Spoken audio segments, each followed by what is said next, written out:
বিজয়নগরে শহীদ মিনারে ফুল দেওয়াকে কেন্দ্র করে বিএনপির দুই গ্রুপের সংঘর্ষ।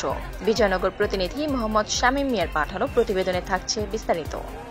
আন্তর্জাতিক মাতৃভাষা দিবস উপলক্ষে শহীদ মিনারে ফুল দেওয়াকে কেন্দ্র করে ২১শে ফেব্রুয়ারি শুক্রবার রাতের প্রথম প্রহরে বিএনপির দুই গ্রুপের ব্যাপক সংঘর্ষ ও মারামারি হয়েছে।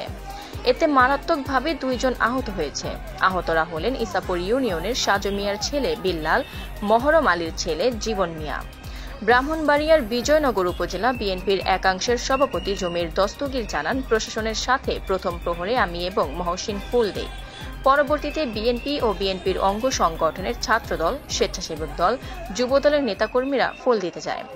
একই সময় মহসিন ভূঁইয়ার কর্মীরাও ফুল দিতে যায়। এরপরে বাধে সংঘর্ষ ও মারামারি।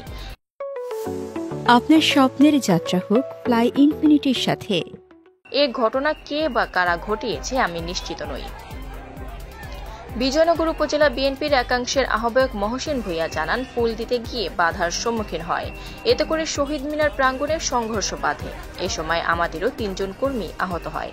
কে বা কারা এই সংঘর্ষ ও মারামারির সাথে জড়িত আমি সঠিক জানি না এবং এই ঘটনাকে কেন্দ্র করে তিনি অতি দ্রুত থানায় মামলা দায়ের করবেন বলে জানান। এ বিষয়ে বিজয়নগর থানার অফিসার ইনচার্জ মোহাম্মদ রওশন আলী জানান, কবির গ্রুপ ও শ্যামল গ্রুপ দুই পক্ষের মারামারি ও সংঘর্ষের ঘটনা ঘটে। খবর পেয়ে ঘটনাস্থলে ফোর্স সহ দ্রুত উপস্থিত হই। দুপক্ষকে শান্ত করে ঘটনাস্থল সামাল দিই এবং ছুরিকাঘাতে আহত ২ জনকে বিজয়নগর উপজেলা স্বাস্থ্য কমপ্লেক্সে প্রেরণ করা হয়। আফরিন মোমো, দৈনিক খোলা চোখ।